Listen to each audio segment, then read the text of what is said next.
Bitcoin's up about 140%. The S&P index is up maybe 25%. The NASDAQ is up in the teens.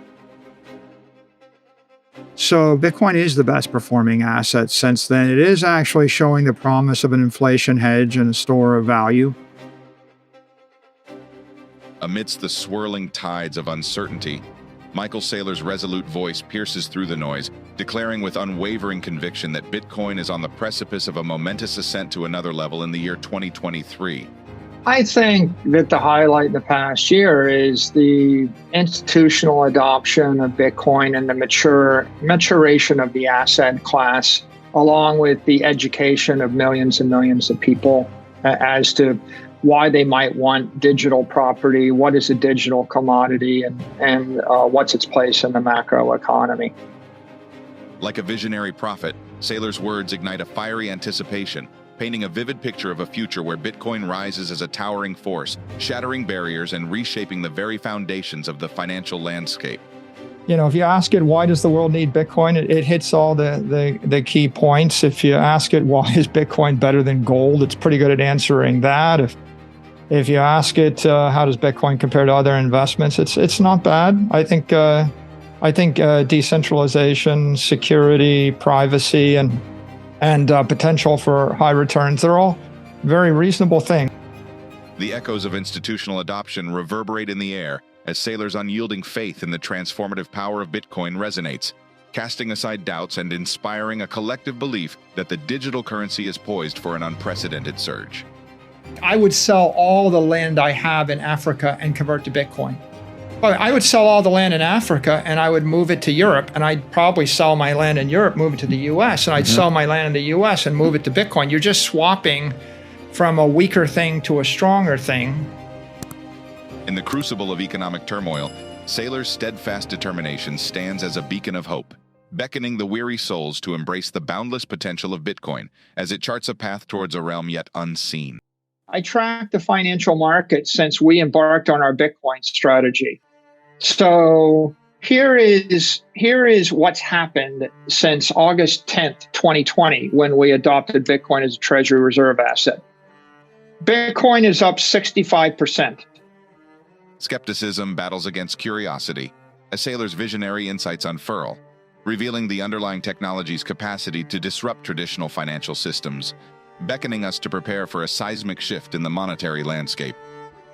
The thing I would add to it is the reason I own Bitcoin is because it's either A, good for the world, it's an ethical imperative, or it's B, essential for the world, right? So it's ethical and it's an imperative. Amidst the stormy seas of market volatility, Saylor's unwavering optimism cuts through the fog, illuminating the untapped potential that lies within Bitcoin's cryptographic embrace, promising a future where financial freedom is within reach for all. The reason that Bitcoin is magical is because there's only 21 million. I can create more real estate in New York City. I can create more cars. I can create more luxury watches. I can create more gold. I can create more shares of stock. I can create more bonds.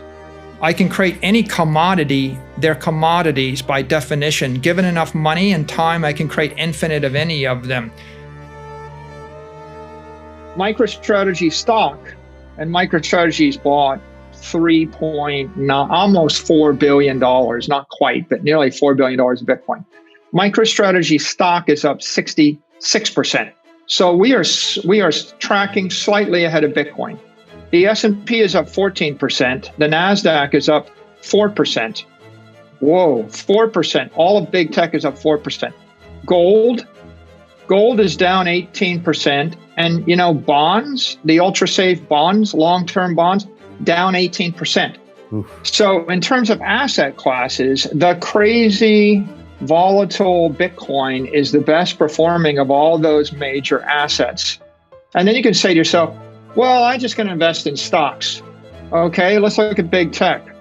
Google's up 37%, Apple's up 32%, Microsoft's up 16%, Amazon is down 22%, Facebook is down 45%, and Netflix is down 52%. Okay, MicroStrategy, little MicroStrategy, no one ever heard of, up 66%. Would you have guessed that a mid-sized software company, low growth, mid-sized software company, nobody ever heard of, would outperform Google in the last 2 years by a factor of 2? And so last point I make, we compete against companies 100 times as big as us. Oracle, 100 times bigger than us. They're up 25%, IBM's up 3%, Salesforce is down 23%, SAP's down 47%. Okay, so what is the lesson of that? The lesson is we're in the middle of chaos. There is no place to hide. Your choice is you could buy gold, but gold is dead metal and it's just getting ground into the dirt, right? I can seize your gold. Gold is the half-life of money, and gold is 35 years. And you can't put gold on 8 billion iPhones. Now you see, what's $10 million of Bitcoin? 300 Bitcoin. So I can have 300 Bitcoin on a hardware wallet. I could, in theory, just remember it with a 12-word seed phrase. I can move it cross-border anywhere in the world. By the way, compare it 300 Bitcoin as money versus a yacht. A $10 million yacht is 125 feet long, costs $2 million a year to maintain, and costs you $200,000 to move from America to Europe in about 4 weeks or 3 weeks. So you can see all the other forms of commodity money. They're not fast. They're expensive to maintain. They're physical. They're fragile. They're non-fungible. The fees are exorbitant. So if the world's struggling for a solution to commodity money, Bitcoin is the king commodity. It's better than every other physical commodity because it's digital, which means I can carry it in the palm of my hand. Try carrying 125,000 barrels of oil in the palm of your hand. It's better than that. And it's also better than every other commodity because it's scarce. It's a scarcity.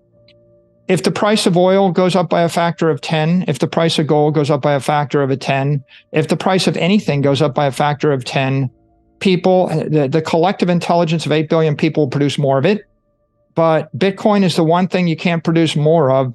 So Bitcoin's the apex money because it's scarcity and it's digital.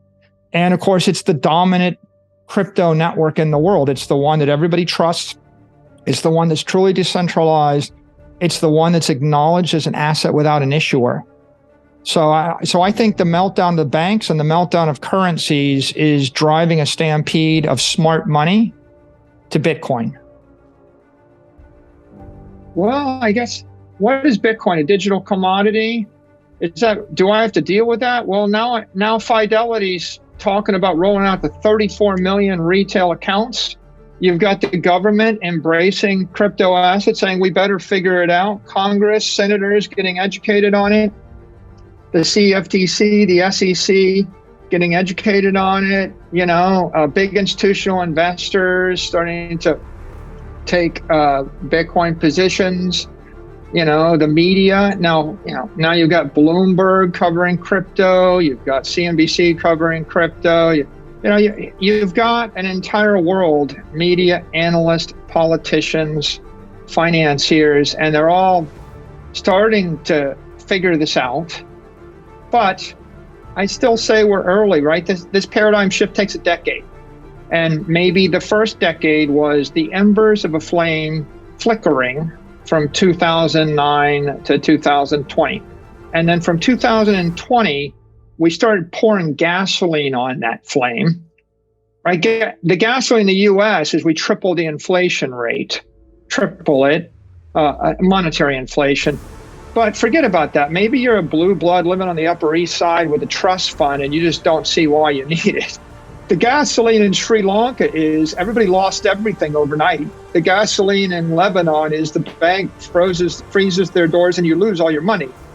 The gasoline in Argentina is the peso goes from 20 pesos to the dollar to 280 pesos to the dollar in 4 years, right? The gasoline in is oops, there's a war, banks are, there's a limit to how much money you can withdraw. And the gasoline in Russia is, okay, I got, the stuff you thought you owned in Europe, you don't own that anymore. We're taking that from you. Taking your gold, taking your bonds, taking your yachts, taking your villas. Well, let's start with a first observation. And starting in August of 2020, if you track the performance of every major asset class that over the next 2.5 to 3 years, and I tweeted this over the weekend, Bitcoin's up 147%.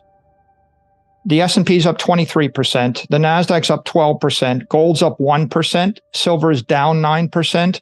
Bonds are down 16%. Okay, so why is that? Well, because Bitcoin is the apex property of the human race. It's without counterparty risk. You don't have all of the dilutive effects of running a company. You don't have people are creating more silver, they're issuing more bonds, they're creating more gold, right? You've got regulation, tariff risk, trade risk. There are a lot of reasons why the other assets don't perform as well. So let's say that I went back in time to the summer of 2020 and you actually knew what was going to happen for the next 3 years. If you had perfect predestination, you could see the future. In that case, the issue is, how do you outperform Bitcoin?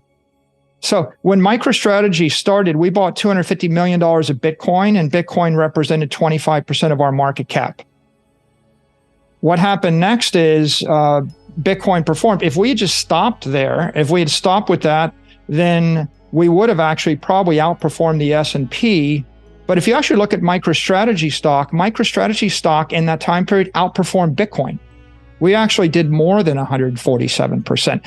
So how am I going to actually keep up with, and by the way, I wasn't trying to outperform, I was just trying to keep up, or you might even say not lose. I was holding bonds, right?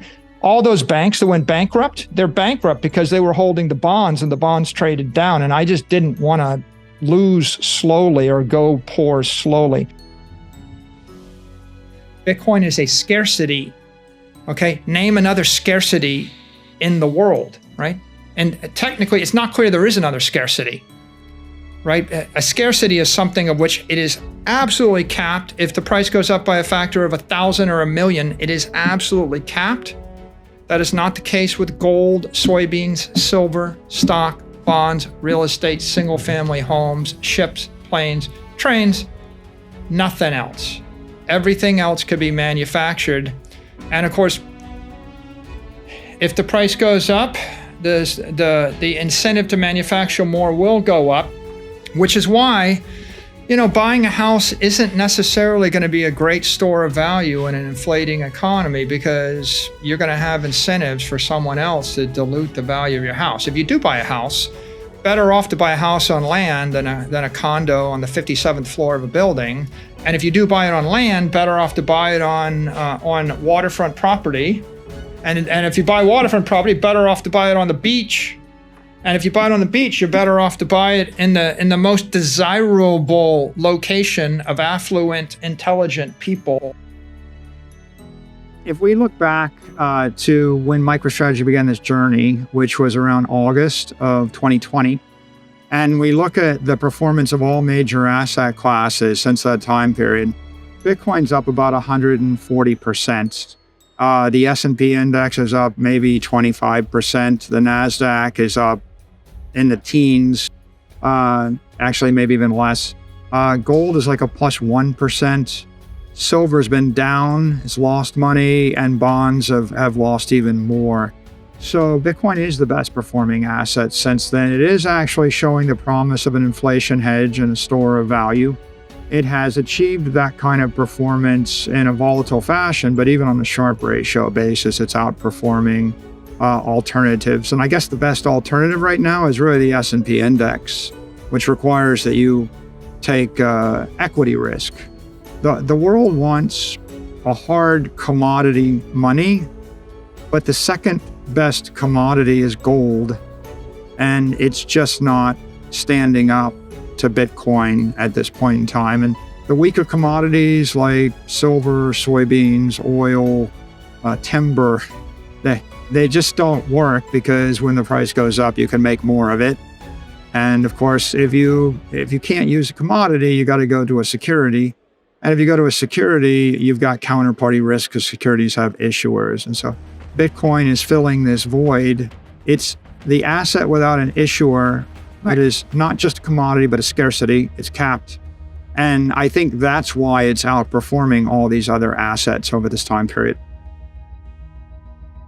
The issue is the asset's reflexive. If I told you that you could buy this digital asset and it would lose all of its value in 17 years, then people start to amortize it down. And when it gets to be 12 years old, people start to discount it. It's like you don't want to own a building in London where there's a ground lease that expires in 37 years, right? That's not as valuable as owning the land outright for 1,000 years. So if I told you it's good for 10 years, I think, and the other thing is good for 100 years, everybody wants the thing that's timeless. And the difference is going to create a marginal difference in the price. Let's say it's 2% or 3%. Okay, so all the intelligent money they stampede in the thing that's 2% better. And when they stampede in the thing that's 2% better, liquidity is 10x more, and then the money collapses out of the other thing, and it goes to zero. That's why Bitcoin Cash collapses, Bitcoin Satoshi Vision collapses. Anything that's sort of like the same thing but not quite as good will go to zero. That's why YouTube is YouTube.